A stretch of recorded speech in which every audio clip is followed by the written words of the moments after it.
assume you know all of the bind-offs in the world. I just learned a new one myself. It's the Russian bind-off, and this video was a suggestion from Mary. And once she suggested it, I researched it, I learned the stitch, I really like it, and I'm excited to show it to you. This is a stretchy bind-off. In fact, it's so stretchy that I don't recommend it for a flat piece like knitting a scarf, because it will actually be wider than the knitting that you do. In the samples that I knit, that's what I discovered. If you are knitting something in the round, you need something stretchy, like for if you're knitting a hat top down and you want to bind off the cuff of a hat, this would work well for that. I haven't tried it on socks. You need a lot of stretch in socks. It's probably stretchy enough, but I'll need to test that out. I'll get back to you on that. But really good for sleeve cuffs, necklines of sweaters, bottoms of sweaters. The most comparable cast on to match this would be the German twisted cast on, if you want something to be similar at both ends, like a cowl, something like that, knit in the round. Let's go ahead and take a look at the stitch. Okay, this is a regular old bind off, just for comparison. You see that it matches up just perfectly with the rest of the knitting. It's a series of V's running across. I have obviously done the bind off in a different color so you can see it. This is the Russian bind off. Very different looking, it's decorative, and it is stretchy. This is a stiff bind off, right? Regular bind off's pretty stiff. This is stretchy. And you see the way this is really square, the bind off is really square with the work. This bind off actually expanded the fabric up here. So it's no longer square. I could have blocked this out, I suppose, to have a bit of a wider gauge because I used wool, but it's that's how this bind off is. A little bit more yarn in each stitch expands it out like this. And you'll see there is this vertical line running through that actually looks pretty cool. And here's the wrong side. It looks almost like Tunisian crochet bind off on this side. That's all I can think of. You have lines running this way. I encourage you to give it a try and think about projects where you might use it. Now this bind off can also be worked in pattern, and I did it on this because this is knit and seed stitch. So I did a knit one, purl one, knit one, purl one Russian bind off, which gives you, I don't know where these little fuzzes are coming from.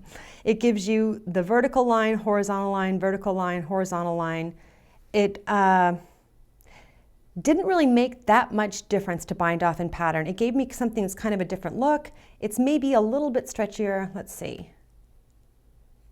Yeah, it maybe wasn't worth the work to do this. I actually like the look of just binding off regular knit stitch Russian bind off. But if I can see some patterns where it might look cool in different yarns, so it's maybe worth a try. Worst thing that can happen is you have to rip out a few stitches. Okay, to work the Russian bind off, I have this little bit of seed stitch here. I'm going to start by knitting 2. And the written instructions for this will be in the video description below, as well as on my website. So I knit 2 stitches. I'm going to slide these 2 stitches back over to the left needle like this. And then I'm going to knit those 2 stitches together. So essentially what I've done is I just twisted those 2 stitches. And now I'm going to, I twisted them together and then slipped them back over to the left needle. And now I'm going to knit 1. And now I slip those 2 stitches back over to the left needle.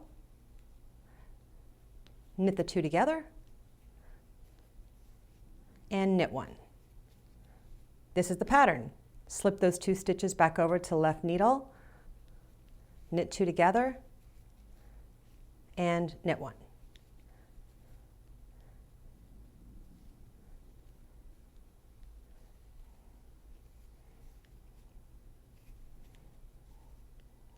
Okay.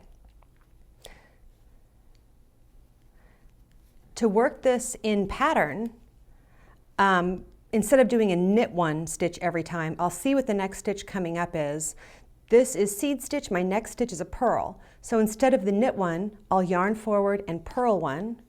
That's the only difference. Slip those stitches back over, knit 2 together, and my next stitch is a knit 1. Slip those back over, knit 2 together, and my next stitch is a purl 1.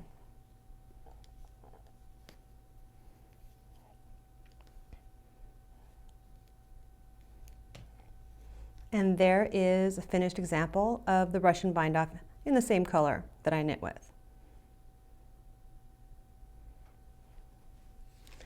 And that's it. Many thanks to Mary for the video suggestion. Good luck.